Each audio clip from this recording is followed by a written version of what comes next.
Can someone confirm that they can see my screen or see the presentation? Yes, ma'am. Yes, ma'am, can see it. Okay, great. It's okay. You don't need to keep call me ma'am. I am Nikita. And well, you said successful, but yeah, I mean, there's a long, long, long way to go, I believe. So thank you so much for having me here, guys. Now, when you hear the word finance, you kind of feel a little scared, right? I mean, you might say things like, hey, I'm from a science background. I don't know much about finance. I don't know what do I do with my money or how do I use it in a better manner. Well, I agree that finance includes a lot of things that might seem complicated, but my aim for all of you for this session is that you should learn ways to manage your own money, nothing more than that. What is coming into your account? What are you doing with that money? And you take conscious decisions and we build them into conscious habits. So, my aim is set for all of you. We're all going to try, and by the end of this session, I understand that most of you are going to start working or might have already started working. So, my aim for you is at this age, at this very start of your career, you should be able to take better decisions about what you're going to do with your money, right? Now, there are some etiquettes and tips that I would love you follow for this session. First is keep your video on, although I'm not sure how that will work in terms of internet speed. But if you're sitting in a good environment, I mean, not in your PJs and you're not outside, if you can switch on your video, that'll be great because that will ensure that you have your full attention to the session. Pay attention. It's after all about your own wealth.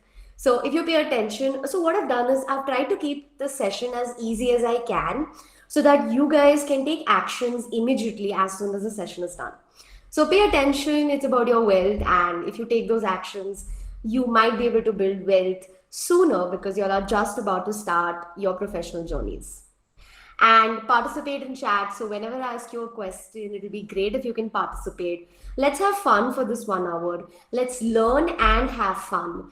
And after the session, we're going to try and implement all of that we learn in this session, right? So I'm not going to keep the session very technical, but I'm going to just give you a lot of hands-on information about what you're required to do. Okay. Before we get into the session, a little about me. I am a chartered accountant by profession. I was working with Deloitte earlier. So 3 years of internship, which is a mandatory period for any chartered accountant, and 2 years post qualification. For 5 years, I worked with Deloitte. And then one day I decided that I wanted to start on my own, and that is when I started my own firm. I started practicing, and I also upload videos on YouTube because I like speaking. I like sharing information. So I decided to start my own YouTube channel. So I just do it for fun because I really enjoy giving information, giving knowledge, and I like helping people out. So I hope this session also turns out to be the same for all of you. And one quick thing that I want to say, that if you have any question, like during the session, you realize that, okay, I really need to know this. I would love it if you can write it down on a piece of paper or somewhere. And then at the end of the session in the Q&A, we can discuss them at length. I have no problem. I am here to solve all your doubts and queries. I would love that. Okay, so let's begin. Now, what is the session about? Okay, what is the outline? First, we're going to talk about own your finances. So I'll give you a little introduction about how you're going to do that. Then we're going to talk about savings versus investing. I saw that a lot of you had put out questions in the form, a registration form, and most of the questions were about saving and investing. So which is amazing. That's how my session is actually planned. Now, the third one, can anyone tell me what is this underline dash ways to save money? Can you tell me in the chat section down below?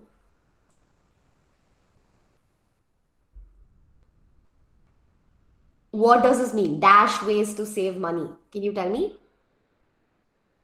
I mean, just fill in the blank. What is a word that you can possibly fill in there? Okay, what are simple, smart, efficient, multiple, awesome? So, yes, it is simple ways to save money. Awesome. I know that you guys are attentive. Then the next is set your dash. What do you think it is? Set your what? Goals. Absolutely. So, it is set your goals. So we're going to talk about own your finances. We're going to talk about savings versus investing and what is the difference between them. We're going to learn simple ways to save money. We're going to set our goals in this session. Within the session, we'll be setting our goals and then we'll go to investing. How to invest, I'll tell you a few methods and tricks and actions that you guys need to take. Okay, own your finances. Now, as children, we've always seen our mothers, a few of our mothers, kind of dependent on our fathers. Okay, dependent in terms of our fathers would generally earn, and our mothers would run the household with with all the income that was coming in. But in this process, our mothers taught us a very important lesson, and that lesson was of savings. Whenever any kind of money was required in the family, the first person who would come and, out of nowhere give you money would be your mother. How would she do that? She would remove money from, let's say, chawal ka dabba or from a random purse she would have in her cupboard, because every month she would allocate or keep aside some amounts, and eventually they would grow up to become big amounts. So whenever there was a major expense, our mothers always would come handy with that little purse that they had kept aside. Our mothers taught us right from the beginning that savings is extremely important. Now, when I got my first job at the age of 22, I lived with my parents. So I would land up saving 90% of my income. What do I do with that money, right? I don't have to pay rent. I don't have to pay any utility or bills. So at that age, it was extremely necessary for me to own my finances. It was necessary for me to know what do I do with this money that I'm getting into my account, right? And that is why today all of you are here. As women of the 21st century, all of us want to earn, all of us want to contribute to the house. Eventually, you'll be contributing.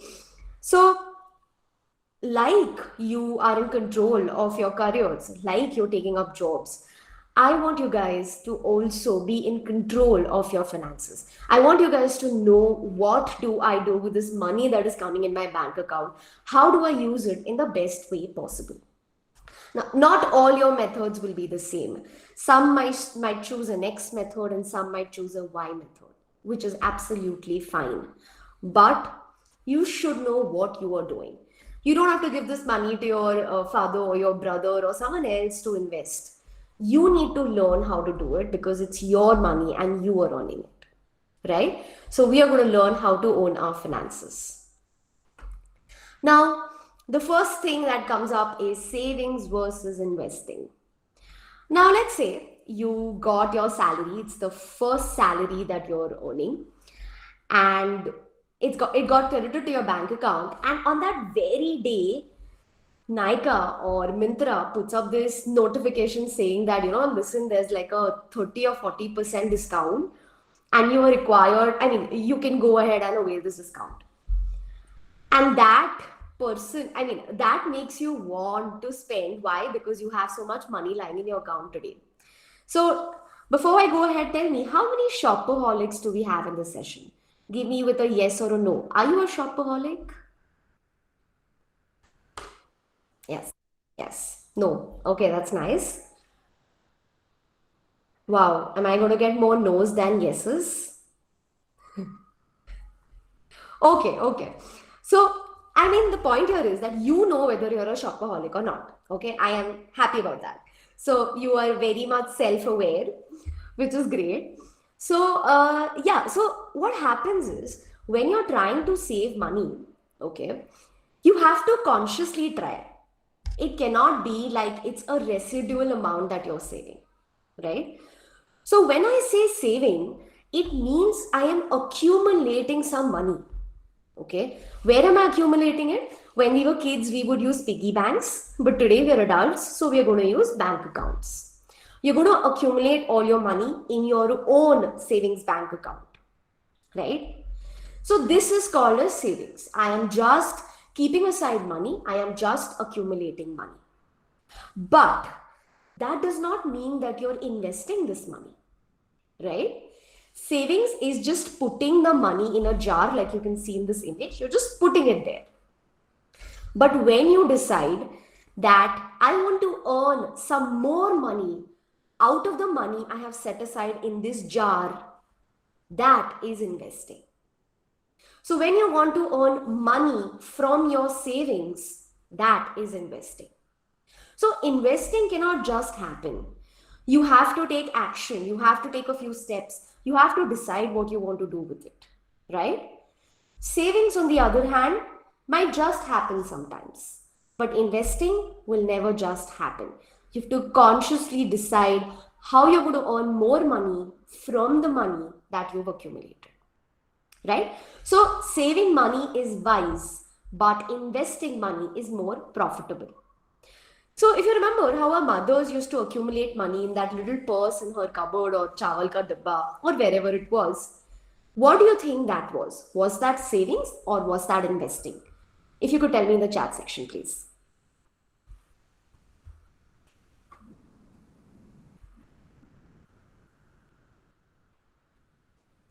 Absolutely, that was savings. Why was that savings? Because even if, now let's take the example of petrol, okay? Until last year or the year before that, petrol was available, let's say at 80 rupees a liter. Today, it is available at 117 rupees. This is inflation, wherein the prices of the commodities is constantly rising, right?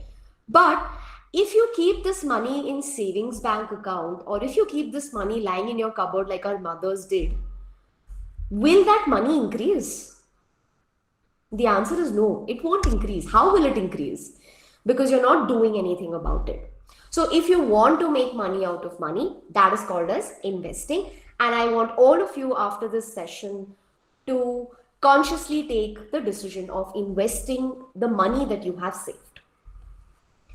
Okay, so one of the major factors when it comes to savings is you have to control your impulse purchases. So the first thing that you have to ask yourself, so everyone who said you're a shopaholic, you have to ask yourself, do I really need this? Okay, there's a question of need versus want, right? So do I want this or do I actually need this? Find out and try to control that impulse purchase that you have. Okay. Now, when you get your first salary, I'm sure you would want to buy a few gifts for your parents. Of course, that you should absolutely go ahead and do. I remember when I got my first salary, I think I got my dad a sweater and I got my mother a purse or something, and I still remember, and they also still remember, and it was such a sweet moment. So, of course, I'm not talking about saving such impulses or such purchases, but if you know that you're going overboard for a reason that is or it's not required, then you can probably control it. So that is one way to save. That is where you control your impulse purchases. Now what else should you know about savings? So before we move to investing, we're going to talk a little about savings. Okay, now the best time to save is today. If you tell me that, listen, today let me spend because I'm not going to be earning so much. Tomorrow I'm going to surely earn a lot more than this, and then I promise I'll start saving. Listen, that's never going to happen. Why? Because as your income increases, your wants are going to increase, you're going to want to spend more, have a better lifestyle. So if you want to save, or if you want to create that habit of saving, it starts today with whatever little you're earning. Little, high, whatever it is, your savings have to start today, right? So the best time is now. Whatever income you're earning, you have to save. Now, a lot of people, what they do is, so whatever income is coming, they spend an X amount. Let's say you're earning 30,000 a month and you landed up at the end of the month, you realize that you landed up spending 20,000 and you saved 10,000 rupees in your bank account. Now, tell me one thing, is this really savings? The answer is no. Why? Because let's say next month, out of the 30,000 that you get in your account, you land up spending 25,000. How much did you save? 5,000. The month after that, you land up spending the entire 30,000. Did you save anything? No. So your savings cannot depend on how much you're spending. Your savings have to be conscious. So the minute you get 30,000, you tell yourself, okay, out of this 30,000, I'm going to save, let's say you decide what are your major expenses. If you live with your parents, you have really no expenses. So you decide that I'm going to save at least 60% out of this. So 18,000 is what you save and the remaining is what you decide to spend. So income minus your expenses will never be savings. But whatever is coming, that is income, minus whatever you've saved should be your expenses. So if you save, let's say out of 30,000, you're saving 18,000, the remaining 12,000 is probably for your expenses and you can decide how you want to spend that money. So savings has to be a conscious habit. It has to be done every month. It cannot be on the basis of whatever you have remaining out of your income, right? It has to be a conscious habit. So the question is, how much should you save? What is ideal? Now, I mean, there cannot be anything like ideal. I mean, people would say, okay, save 100% of your income. That's not possible. But depending on what your situation is, if you're not paying any rent, you're not paying any utility bills, you don't have any major expense on your head, no medical bills, in that case, at least, okay, I'm saying at least you should be able to save 50% of your income, right? At least 50% of your income. And I mean, if you can do more than that, that's amazing. It's great. You should be able to do more than that. But let's say you have some major expenses that you have to incur out of your income, and they're not impulse purchases, but they are expenses that you cannot avoid. So in that case, you try and understand. So by the end of the session, I'll give you an Excel sheet. You can use that Excel sheet and try to understand which are your major expenses and decide for yourself how much can you save. Can you save 30% of your income? So if you're earning 30,000, can you save at least 9,000 a month? On the basis of your expenses, you can decide what is an ideal percentage for you. But in my opinion, it should be at least 50% of your income. Okay. Now, quick question to all of you. Do you have a savings bank account of your own? Yes or no?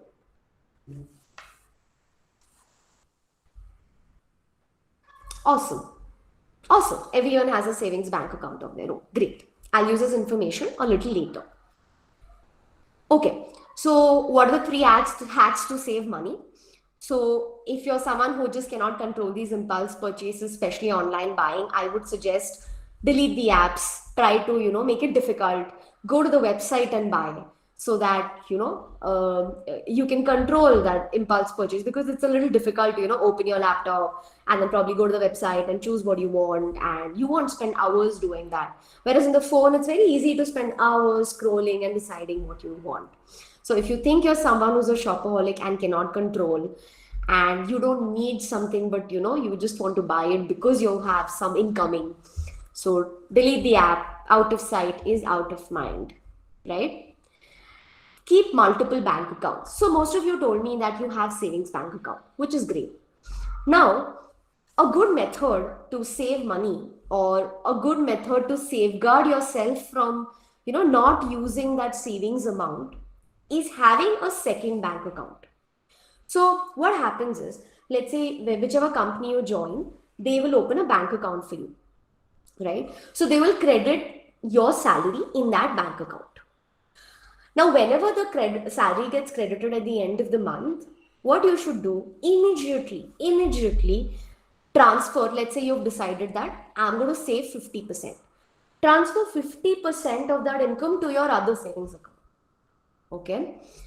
And then wherever you make payments, let's say you make payments using Google Pay or UPI or bank transfer or whatever it is. You make payments using the account where the income was actually credited. Okay, so your company opens an account for you, 30,000 is credited to that account. First day, as soon as it gets credited, you put 15,000 in another bank account as a savings bank account. And wherever, whichever is the account in which that 30,000 came, you have 15,000 remaining. Then you use that 15,000 to spend. Could be for whatever reasons that you want. And that is how you can ensure that you save at least what you have decided to save. If you can save more, there's nothing like it, but at least the bare minimum, right? And then there are fixed and recurring deposits. Now, a lot of people tell me that, listen, I am investing here these days. I say, okay, where are you investing your money? I have opened a fixed deposit and I also have these recurring deposits. And I want to tell them that, listen, the rate of interest what the banks are giving you today, if you are putting your money in FDs and RDs, it is not investing. You are just saving. You are not making money. Your money is not increasing, right? Our aim is investing. We want to increase our wealth. FDs and RDs are outdated today in terms of investing, okay? But I am going to tell you a hack of how do you use FDs and RDs for your own benefit, okay? So the question is, how do you use recurring deposits and how do you use fixed deposits? First, what are recurring deposits? Recurring deposits, as the name suggests, are deposits that are recurring every month, every 15 days, however you decide. Okay. So let's say you have a savings bank account. Can you tell me in the chat section in which account do you, in which bank do you have a savings account? Just give me an example. Any bank that you, HDFC, SBI, okay, great. ICICI, great. Let's use HDFC account, okay? So let's say your salary is credited to your HDFC account, or not just salary, you have some money in your HDFC account, okay? Now you decide that I want to create a recurring deposit. So you, let's say the amount lying in your HDFC account is 1 lakh rupees, okay? Now this 1 lakh, you tell yourself, let's do one thing. Let's create a recurring deposit of 10,000 rupees a month. Okay. What will the bank do? From your HDFC account, it will remove 10,000 every month and it will transfer to a recurring deposit account. That recurring deposit account also is visible in your internet banking. It's your account only. You can withdraw it at any time. Okay. The rate of interest might vary based on your withdrawal, but you can withdraw it at any time. But that money is out of your sight. Okay. So every month, 10,000 starts accumulating in a different account, which is a recurring deposit account. How do you use it? I'll come to it. Second example is that of a fixed deposit. Now, in recurring deposits, we generally use recurring deposits when I don't have a lot of money lying in that account. Let's say in my HDFC account, I have only 20,000 rupees. Okay. And my salary every month is going to get credited rupees 30,000. So what I do is I create a recurring deposit of 10,000. So every month 10,000 keeps getting deposited and the recurring deposit keeps increasing. On the other hand, now I have still not got a job and I don't know, I mean, it might take some time. And so I decide that, listen, I'll put a fixed deposit. As in, today I have 1 lakh rupees. Out of that 1 lakh, I am ready to set aside 50,000 as a fixed deposit, right? So did you understand the difference between recurring deposit and fixed deposit? Recurring deposit will happen after a recurring period, every 15 days, every 1 month, every quarter, 3 months. But fixed deposits is one time. So one time I've put that 50,000, it gets parked in a different fixed deposit account. Okay. Now, how do you use recurring deposit and fixed deposits? The rate of interest that the banks are offering on these are so low that I'm not going to call these investments. I'm going to call these savings. Okay. Now, let's say today you decide that, yeah, I want to buy a laptop in like a month or so. Okay, let's not take a month, let's take a period of 3 months.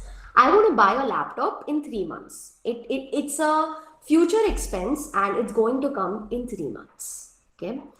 So what do you start doing? You start setting aside some money for your laptop. Okay. Let's say the laptop costs 60,000, right? So how much will you have to set aside? You will have to set aside 20,000 rupees every month. Okay. So you create a recurring deposit of 20,000 rupees every month.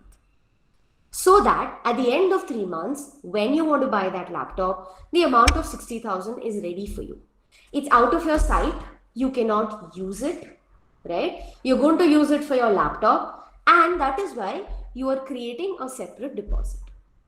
Similarly, if you want to buy a mobile phone in 6 months, or you want to buy a camera for yourself, or you want to probably buy a two-wheeler eventually next year or something, you can always create a recurring deposit. But in my personal opinion, recurring deposits should be created not for a very long period, okay? Let's say you do it for 6 months or 8 months at the most.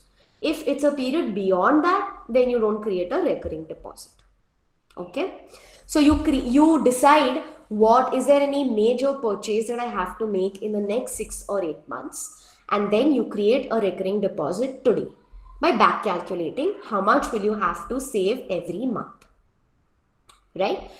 And for fixed deposits, now generally, if you ask, I mean, as you grow a little older, let's say you take a loan, okay, fixed deposit, and you have an EMI wherein you have to pay some amount to the bank every month because you've taken a loan from the bank, right? So generally we use fixed deposits in such a manner that 6 months of my loan repayment is covered in that fixed deposits. So let's say you decide to take a vehicle and you take an automobile loan for that. Let's say you decide to take a two-wheeler for that matter. Okay. Now, when you take a two-wheeler, it costs 1,20,000. Okay. You want to buy it after 6 months. So today in your account, you have around 1 lakh rupees and you decide, okay, let me keep aside 50,000 for the two-wheeler as a fixed deposit. And the remaining amount, that is the remaining 50,000, I'll create a recurring deposit and then it can get accumulated every month in an RD account. So that when I need to buy, I can quickly, the fixed deposit can get matured, the recurring deposit can get matured, and together I can buy that two-wheeler. Okay. And another way that you can use fixed deposits is liquidity. So say you know that your fixed expense in a month is 10,000 rupees, and at any given point of time, you want to keep at least 6 months of expenses ready. Okay, so you decide that I'm going to create a fixed deposit of 60,000 rupees at any given point of time. If things go haywire, if things go up and down, that fixed deposit I can use whenever I need. Right? So this is how I suggest you use recurring deposits and fixed deposits for your future expenses, for your short-term future expenses, not for a very long term, but for now tell me one thing, okay? I am asking you to set a goal. I'm asking you to decide today that you want to buy a laptop after 3 months, or a mobile phone, or a two-wheeler. Okay? Listen, we are just setting goals. It doesn't mean you have to buy, okay? Let's say you decide on that day, I don't want to buy. I mean, I'm fine. And so that case, you will not use that money. You can again remove that money and invest it somewhere else. But what would have happened is you would have saved a lot of money for a goal, and maybe you might use it for some other goal. Okay. But this ensures that you do it consciously. So that is why it's good to set a goal. Okay. So now we're going to do a silent brainstorm of 2 minutes. Okay. Yes, of 2 minutes. You're going to write down 2 immediate goals that you have.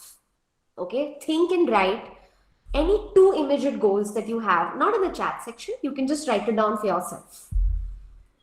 And after you're done, just let me know that you're done in the chat section.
Sorry, my internet decided to ditch me.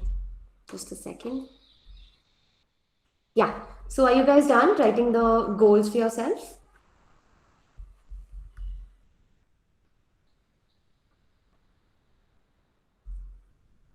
Can you confirm that you can hear me? Yes, perfect.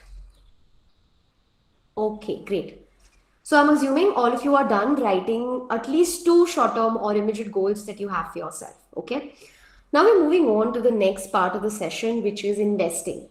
And a lot of people um, think that investing is very tough. Okay.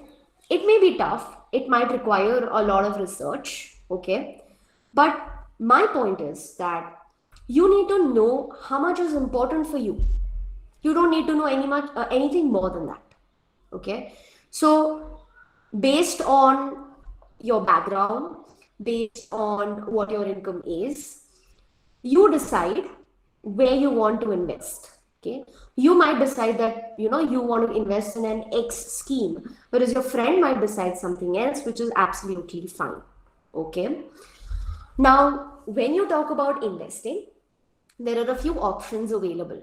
What are the options? One, the absolute best class for investing is mutual funds. You have stock markets. You have public provident fund. Some people like to invest in gold, especially our mothers. All the time they want to invest in gold. I mean, I don't understand what is this thing about wanting to collect gold in your cupboard. I mean, wow. And then there is insurance. Now, if you ask me personally, insurance is not investment. If anybody is trying to sell you an insurance scheme saying that, listen, this is an investment and your money will grow, nothing doing. Insurance is not investing. Okay. Personally, the only two insurances that I believe in are medical insurance and term insurance. That's all. The other insurances is something that I personally don't believe in, but if you do, you can go ahead, find a little about them, and if you want to invest, you can. But I believe only in two, that is medical insurance and term insurance, right? Now, when you want to decide how do you invest, because you're going to be working, because you have a science background, I will suggest, I mean, even for people who have a commerce background, doesn't matter. I will suggest that you should start with mutual funds. Okay. Why? I'll come to it in the next slide.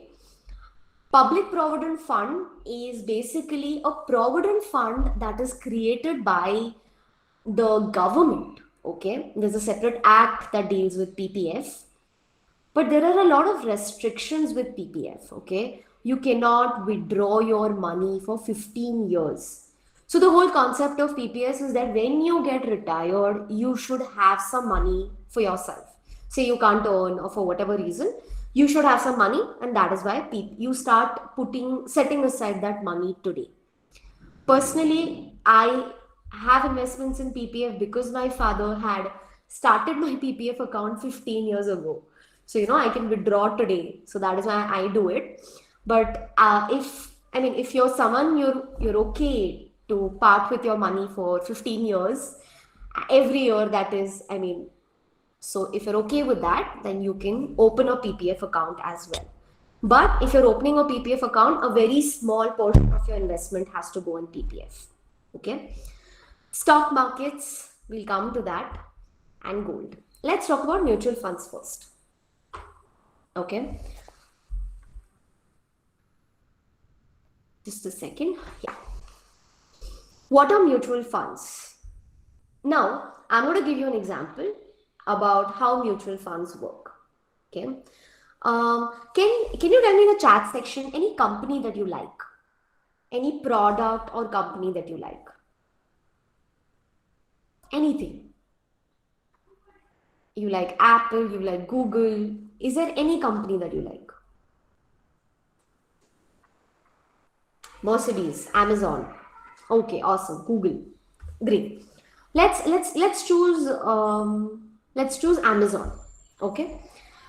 Now, because you like Amazon, you want to invest in Amazon, right? But what is happening with you is you don't really have the time to check every day. You don't have the time to, understand how does this process work? How do I invest in Amazon? Or let's say you want to invest in all three: Amazon, Mercedes, Google, Apple. You want to invest in all these companies, but you don't really have the time to understand how do I start, where do I start, what is a good value for these companies, how do I buy their shares, and things like that. So in that case, what do? You go to a mutual fund. Okay. What is a mutual fund? A mutual fund is a fund where thousands of investors will put their money in one pool. Let's say today we have all these participants, and all the participants decide that, listen, let's create a Cummins fund, Cummins mutual fund. In that Cummins mutual fund, all of you decide to put 2,000 rupees. Okay, each of you put 2,000, 2,000, 2,000, and in that manner, the fund has 1 lakh rupees. Okay, now what do? This 1 lakh rupees, you give it to some person who has knowledge. Okay, let's say I am your fund manager. You give it to me. You tell me that, Nikita, this is 1 lakh rupees. You please become our fund manager and go invest this money. Please give us some good returns. Go invest this money. Then I start thinking, okay, what am I supposed to do? I decide where I'm going to put this 1 lakh. If I listen, you tell me that, okay, these are some companies that we like. So I decide, okay, is Amazon at a good value today? I say, yeah, it looks like it's at a good value. So I invest in Amazon. Is Mercedes doing well today? No, Mercedes not doing very well. Maybe it might start doing well next year. Let's not invest in Mercedes. Is Google doing very well? Yes, Google's doing very well. Let's invest in Google. But who is taking those decisions? The fund manager, the person who knows the stock market, the person who knows how to increase your money, how to make money from money. That is why mutual funds are really good. Why? Because you don't have to really, once you've chosen which mutual fund do I invest in, your headache is done. The fund manager has to see how to get you those returns. Okay, so how do you decide how much money to put in mutual funds? There's a system of systematic investment plans, or SIP. Okay, so let's say you're earning 30,000 rupees a month. You saved 50% of that money, that is 15,000 rupees. We learned that in savings. Okay, now out of that 15,000, you decide that I am going to put 6,000 rupees a month in mutual funds. What do you decide? I'm going to put 6,000 rupees a month in mutual funds. Okay. Now you might choose two funds, so 3,000 each in two funds. Or you might decide that I want to go only for one fund, so you might put the entire amount in one fund. But I would suggest if you're investing 6,000, it should be at least in two funds because you're just starting out. So 3,000 in each fund. Okay. Now the main question is, how do you choose a mutual fund? It's not a very easy decision, right? My suggestion to you here will be download the app called Paytm Money. I am not like promoting the app or something, but it's going to be very easy. Paytm Money or Upstocks is doing well these days. I've not used it though. I think it's called Upstocks CX, I think. I'm not sure of the spelling. You can check that. Okay. Or you can use Coin by Zerodha. These are some of the brokers that will help you invest in mutual funds. Even right now, if you just take, I mean, after the session, if you just take your phone and download the Paytm Money app, or Zerodha will require a big long process. Let's say you just download Paytm Money. Of course, you will have to do your KYC. That is, you'll have to put your Aadhaar number, PAN number. You'll have to integrate. You'll have to integrate your bank account. Okay, this might take one day. After that, you can see on the Paytm Money app, how there are different funds that are available. It will show you top rated funds, it will show you equity funds, and there's a lot of information. Now, one simple way to choose a mutual fund is I've made a video on it. The link of the video is in this presentation. I'll share it with you. I will show you a 1 minute clip if you want of the video. Can you confirm that you can see the video? Can you just confirm that you can see the video? Yes, yes. Okay, great. This is just a 1 minute video. You can listen to it and later on you can go ahead and see the entire video. It will help you choose a mutual fund. Okay.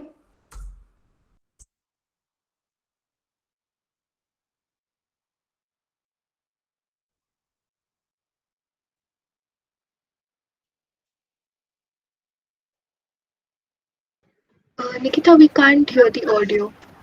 Oh, my bad. Okay. Let's do one thing. Maybe I'll share this presentation, and then maybe later on you guys can go and check that video.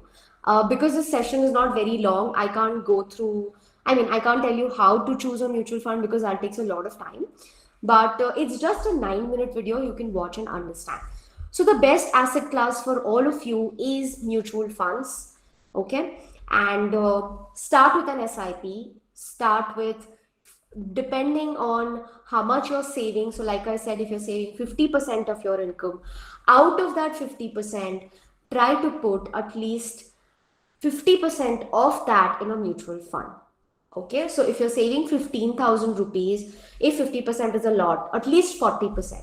So if you're saving 15,000 rupees, you can say put into a mutual fund 6,000 rupees. Okay, so this is nothing but 40% of your savings. So did you understand how we differentiated between savings and investing? You saved 15,000 and out of that 15,000, you're putting 6,000 or you're investing 6,000 in a mutual fund. Okay. Now, what do you do when it comes to investing, the do's and don'ts? Okay, because you're just about to start your professional careers.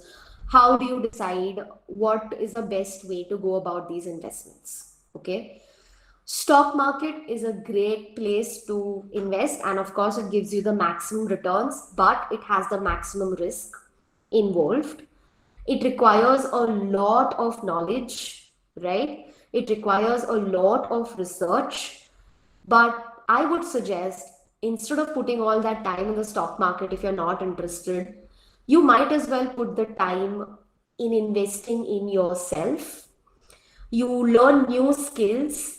You try to have multiple sources of income like today's youth has. So instead of wanting to, learn how to trade, I mean, trading is extremely tiring. It's a full-time job. in the stock market, if you want to trade, you have to have a very thorough research. Otherwise, you might land up losing your money. Okay, so it's better if you're still very much interested in the stock market. I'll give you an app. I'll give you places where you can learn more about the stock market. But start slow, start small. Don't go into trading. If you're investing in the stock market, go for a long-term investment. That is, buy a stock today and forget about it. Buy such a good stock that you don't have to think about it for the next, say, 2 years or 3 years or a longer period than that. So go for long-term investments. Stock market is a huge discussion, so I cannot cover it in this session. But personally, I believe that for you, what is essential is you have to invest in yourself and your skills, right? How do you do that? So we just discussed how you will allocate your money, how will you save the money.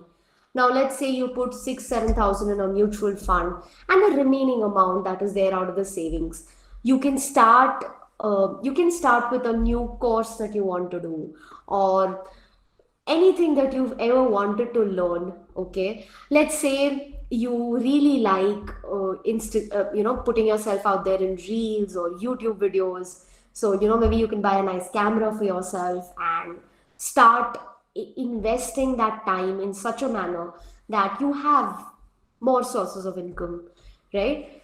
So I will suggest, don't waste a lot of time on stock market. I know it is something that a lot of people aspire. Okay, it's not bad, you can aspire, but don't be in a hurry. You cannot make money overnight. That's just impossible, right? People who say that they make money in the stock market overnight, please ask them how much money have they lost until today. How have they learned the art of investing in stock market? They've learned by losing a lot of money, right? So even if you want to start in the stock market, you can probably go for IPOs, and you can probably learn a little slowly, and then maybe you can start. Don't put your time in learning new courses. Allocate some yearly funds. Let's say you allocate 10,000 rupees a year for your personal learning and growth, and use it accordingly, right? There's a Excel sheet that I have where you can record your incomes and expenses. Again, I'll share this with you. You can go to this link, and in the description you'll find that Excel sheet. So that Excel sheet will help you record your incomes and expenses. Okay. Sometimes when you record how much is coming in and how much you're spending, that gives you a good idea of how you can save more money, right? Final tips to keep in mind: savings and investments are two different concepts. Your aim at the start of your career has to be to save and invest at the same time, not just save and keep it lying in your bank accounts. Try to save and invest at the same time. Okay. Don't look for very complicated options for investing. Mutual funds are the best asset class. You can use FDs and RDs, but use fixed deposits and recurring deposits only as a short-term savings option. Okay, don't look at it as investing, because it's hardly going to give you anything. If you want to get into the stock market, get into it, but very slowly. Don't get into it for trading, but get into it for long-term investments. Try to learn what is an IPO, or an initial public offering, and that is how you can put your money in IPOs. Okay, so it's necessary to know where you're putting your money, in which company, how's the company performing, and stuff like that. So it's necessary that you get that information first. Okay. Now, if you want to get in touch with me, if you have any questions for me, you can send me an email, or you can ask me on Instagram, or you can follow me on Twitter and ask, whatever is convenient for you. I'll be sharing the slides so you can get in touch with me anyhow that you want. I'll be more than happy to help you guys. And lastly, we come to the question and answer session. You can shoot in your questions to me, whatever questions that you have.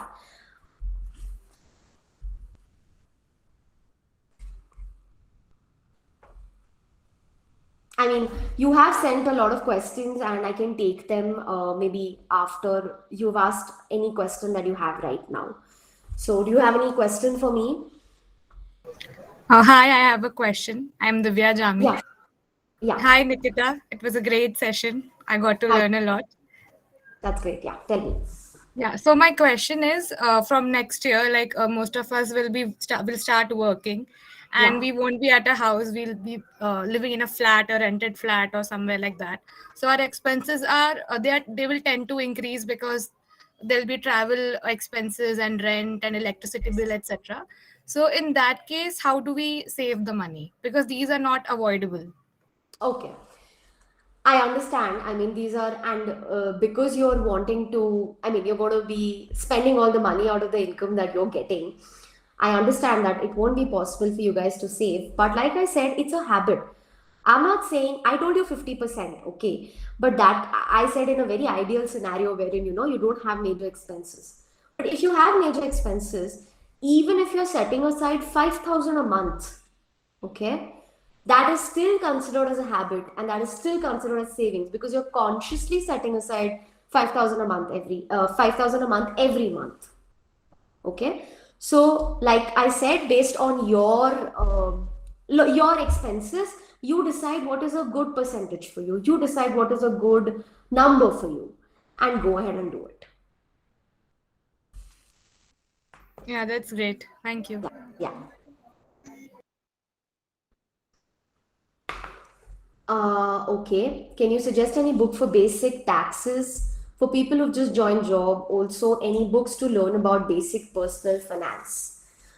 Uh, See, for taxation, I mean, taxation is pretty complicated because there are a lot, income tax in general becomes a lot. So, what I will suggest is instead of reading books on taxation, you watch videos. Okay, there are amazing videos, they're very simplified. If you put in generic terms like taxation for salaried individuals, if you just say that on YouTube, you'll get these amazing latest videos, and short 5 or 10 minute videos. Just watch them and you will understand. But just to give you a generic view, there is no income tax up to 5 lakh rupees, so there's a rebate. Up to 2 lakh 50, there's no tax at all. 2,50,000 per annum if you're earning, no tax at all. Up to 5 lakhs, there's a rebate. So if you're earning up to 5 lakhs also, there is no tax at all. So when you start earning beyond that, then you can, get into the taxation part of it and how to save taxes and stuff like that. Okay. For any books to learn about basic personal finance. Now there is a book, there are two books that I know that it help you have good relations with money. They're not in personal finance, but they're great books. This is called as Psychology of Money. Okay, it's a great book, Timeless Lessons on Wealth, Greed, and Happiness. A lot of people recommend it, so I will suggest start reading such books. Okay, because personal finance is also your relation that you have with your own money. Okay, so I think, and even this book, I'm not sure. I mean, a lot of people would have read Rich Dad Poor Dad. So even this book, but these are very generic books. Okay, personal finance is something that you can learn as you go, and I think through video modules you can learn better. So maybe you can do that. What are my thoughts on digital gold and investments? Uh, that's what I tell my mother all the time, that, instead of buying that physical gold, why don't we just buy digital gold instead? Why do you want to, why do you want to have that physical gold? It's not like you're going to ever sell it. Why? Because, in the Indian household, we have this concept that you're not supposed to sell gold. So, yes, you should definitely, you can have digital gold investments, but of course not a very big percentage. So like our mothers, they would have this specific amount, okay, for buying gold. Ki I have Dhanteras aa gaya hai, and I want to buy a gold break or something, what, 30,000 rupees. Why? Because over the year they have accumulated some amount, and now they want to go and buy. So similarly for digital gold investments, that's what you have to do. You can do it one time, or you can do it twice or thrice a year, no problem. But it has to be not a very big amount of your portfolio. It has to be a small amount, let's say around 10%, not more than that. And again, if your risk taking capability is higher and you want to do more than that, and there's someone in your family who's, into investments, if you want to do it, you can do it. Like I'm saying, investing works very differently for different people. Okay, any other questions? Okay, hang in there for 5 or 10 minutes at the most. We'll finish the session. I'll just take some questions that had come to me in the, uh, you know, through the registrations. Okay. I think the first question is clear: how to decide whether to go for saving or investing. You don't decide, you go for both. Okay, there's no question about that. You save also and you invest also. What are the different types of bank accounts and the procedure to open a bank account?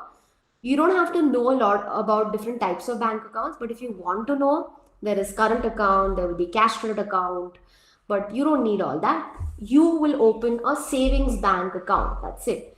And I believe most of you are, I mean, you're past 18 now. So you can open a bank account in your name. You don't have to necessarily have joint accounts with your parents. Okay. Because eventually it might create some taxation issues. So it's better that you open a savings account of your own. Of course, your companies will also make you do that when once you start working. Suggest good books. I just told you 2 books. That is good. Those will be good. Psychology of Money and Rich Dad Poor Dad. Of course, personal finance is something that you learn as you go. Yes. How do you learn finance management? Before I go into this question, one thing that I wanted to tell you guys is about how do you learn about the stock market. A lot of people have this question. If you want to learn in depth about the stock market, there is this app called Varsity by Zerodha. It's a free app. Okay, you can download it in your free time. If you want, you can read, you can start reading a little about it. Okay, but even when you start reading about stock market, and if you want to start investing in the stock market, go in it for the long term. Okay, don't go for trading, because y'all are all going to have full-time jobs and trading will be difficult to do for y'all. Okay, so if you're going in it, go in it nicely, get some research. If you decide to invest in a company, research about the company and then invest. Then where do I stand on crypto investments? Wow, someone actually asked what are crypto investments, and actually as science students you will understand it better, I guess, as engineering students, because it uses a blockchain technology and you guys can read about it. But personally I don't understand crypto much, and I have a rule that I don't invest in places I don't understand about. Okay, because that's too risky for me, and it doesn't work. So if I don't understand something, I first would want to get in-depth information about it and then maybe do it. In case of crypto, I actually got some information also, but I'm not convinced. So personally, I don't go for crypto investments. Okay. And how can an amateur start investing in mutual funds, and what are all prerequisite information the person should have? I told you, download any of those apps, Paytm Money, Coin by Zerodha, or Upstocks. These apps will give you a lot of information about mutual funds, and try to go for direct investments. A lot of brokerages will try to, tell you that, listen, go through me, because they get some commissions on the mutual funds that you invest in. But if you invest through any of these apps, Paytm Money or Upstocks or Coin, you will go through direct investments. So choose a mutual fund for a direct investment so that you don't have to pay any commission. Okay. Are there any other questions? I have 2 minutes. Are there any other questions for me?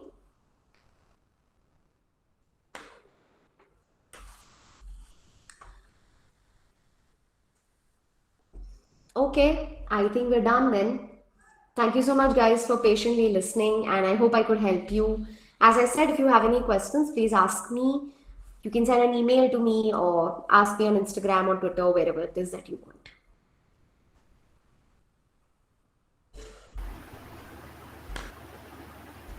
Do we have any questions?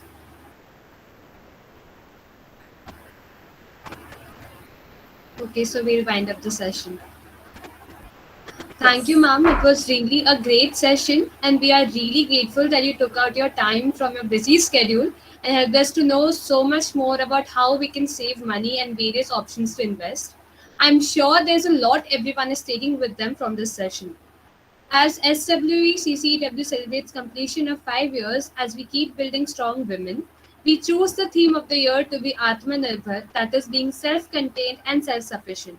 At SWE, we believe that the five fists of freedom are self finance, self learning, self love, self defense, and networking. The strongest action for a woman is to live fearlessly and be independent enough to shine amongst those who never believed she could. She has the power to create, nurture, and transform. Thank you guys. You all have been a lovely audience and stay tuned with CCWSWE for further interesting sessions. Lastly, I request you all to turn on your cameras for a group photo. Can we please have your cameras turned on?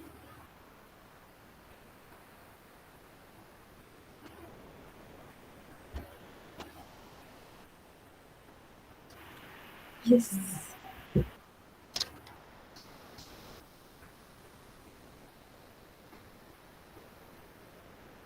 Sorry, I meant you could next time maybe take the group photo in the beginning itself because people tend to leave, Yeah, no? yeah, sure. Yeah.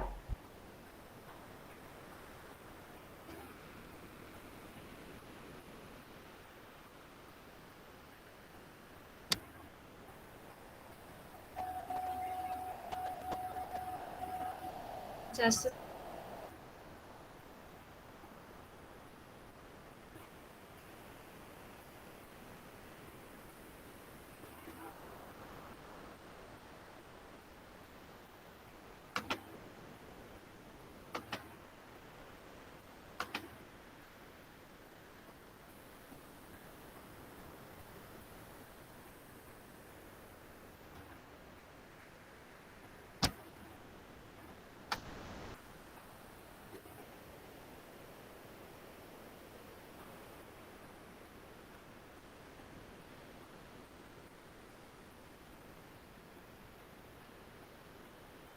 Thank you so much, ma'am. Thank you, Now. guys. Thank you. Bye bye. thank you.